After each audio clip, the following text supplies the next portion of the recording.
الشيش طاووق علشان تعمليه في البيت لازم يتبل صح ويستوي تسوية مظبوطة ويطلع معاكي طري مش ناشف. جربي تتبيلة النهاردة ان شاء الله هيطلع معاكي طري ومستوي حلو ومتبل تتبيلة رهيبة، عمرك ما هتفكري تشتريه من بره ابدا.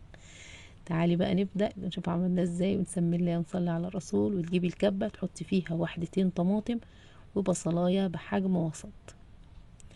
الكمية دي من التتبيلة اللي هتشوفوها تكفي تقريبا كيلو من صدور الفراخ، او كيلو الا ربع تقريبا. هنفرم هنا البصل والطماطم فرمة ناعمة جدا. ما تحاوليش تفرمي البصل لوحده والطماطم لوحدها، البصل هيطلع خشن، لكن الاتنين مع بعض السوائل بتاعة الطماطم هتساعد ان البصل يبقى ناعم قوي، لان احنا مش هنصفيه. بعد كده هننزل بمعلقتين كبار زبادي. الزبادي في التتبيلة بتاعة النهاردة هيحافظ على قطع الفراخ ان هي تفضل طرية. ونحط معلقة كبيرة مستردة، ودي هتديني مزازة حلوة قوي في التتبيلة. معلقة كبيرة كفاية. بعد كده رشة فلفل اسود كده حلوة، يعني نص معلقة صغيرة تقريبا، وزيها بهارات فراخ او السبع بهارات المتاح عندك هتستخدميه. بعد كده نحط ربع معلقة صغيرة قرفة، ونص معلقة صغيرة بابريكا. كده مش فاضل غير الخل، ونحط كده معلقتين 3 4 كبار خل. الخل برضو هيديني طعم حلو قوي قوي. نقلب نقلب نقلب، ونفتكر بعد ما نقلب ان احنا نسينا الملح نوقف تقليب ونروح نجيب معلقة صغيرة مليانة ملح. كالعادة الملح كتير بنساه. حطينا الملح ونقلب تاني، وبكده التتبيلة بقت جاهزة. عندي كيلو او كيلو الا يعني شوية صدور الفراخ، فتقدري تستخدمي الصدور او الوراك. ممكن تطلبي من بتاع الفراخ يعني ان هو يخليها لك ويقطعها لك لقطع صغيره. قولي له عايزاها للشيش طاووق، هتغسليها وتصفيها، وبعد كده ننزل بالفراخ سواء الصدور او الوراك في التتبيله، ونسيبها في التتبيله كده حبه حلوين. يعني ممكن تسيبيها ساعتين 3، لو عملتيها من بالليل وحطيتيها في التلاجة يا سلام، هيبقى طعمها يعني حاجه رهيبه. نجيب بقى عيدان الشيش طاووق وتحضري الخضار المتاح عندك، فلفل الوان، فلفل رومي اخضر، بصل، طماطم. نوع الخضار اللي انت بتحبيه قطعيه لقطع كده، يعني الى حد ما يكون شكله كده مربع، يعني قطع مربعة كده من الخضار. وتبتدي هنا بقى ترصي الشيش طاووق او توزعيه في العيدان.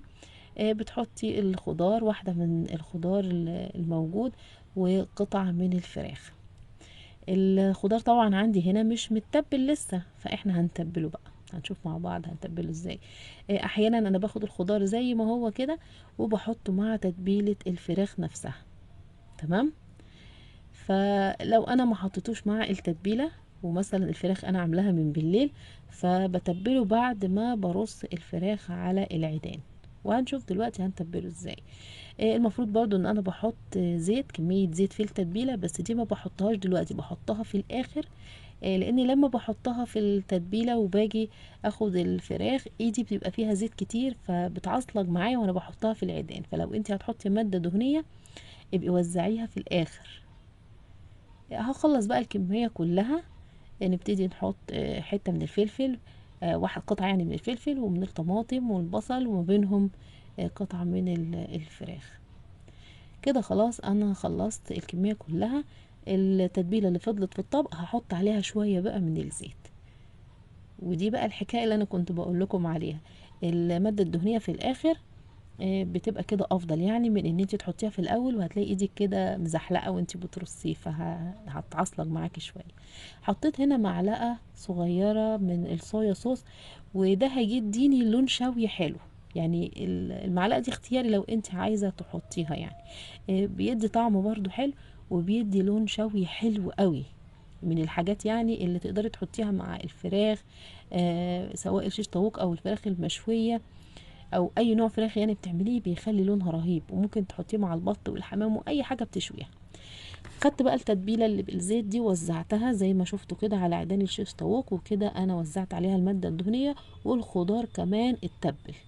ونسيبهم كده شويه حلوين على جنب. بعد كده نحط شويه زيت في الجريل ونسيب الجريل يسخن، وبعد كده نرص عيدان الشيش طاووق، هنسويه على الجريل تسوية جميلة جدا، هيطلع بلون حلو، هيطلع مستوي جدا، وكمان هيطلع طري ان شاء الله، مش هينشف معاكي ابدا. اول الفراخ والخضار ما ياخدوا لون ذهبي بسيط، نقلبه الناحية التانية. بس هتلاقي نفسك كده قلبتيه مرتين 3 4 وخلاص هيستوي، يعني بياخد لون بسيط كده في دقايق. نقلبه على الجنب التاني، بعد كده على الجنب التالت، بعد كده على الجنب الرابع. هنلاقي ان العيدان يعني من الاربع جوانب كده اخدت لون حلو زي اللون اللي انتوا شايفينه ده كده بالظبط، هو ده اللي انا عايزه اقوله. بعد كده ونشيل الفراخ او عيدان الشيش طاووق من على الجريل كده، خلاص بقت تمام قوي. نحطها في الطبق، ونشيل بواقي الاكل اللي على الجريل دي، ونحط معلقه زيت كمان، ونكمل باقي الكميه لحد ما نخلص الكميه كلها. وهيبقى عندنا احلى شيش طاووق متبل تتبيله اخر جمال. هيطلع معاكي طري ومستوي حلو قوي، والتسويه سهله على الجريل. في ناس بتشتكي ان الفرن بينشف معاها الفراخ وبينشف الخضار كمان. جربي الجريل، ولو ما عنديش جريل ممكن تستخدمي الطاسه التيفال العاديه، هتديك نتيجه ممتازه. كليه بقى مع الرز المبهر او مع العيش السوري، واعملي احلى شيش طاووق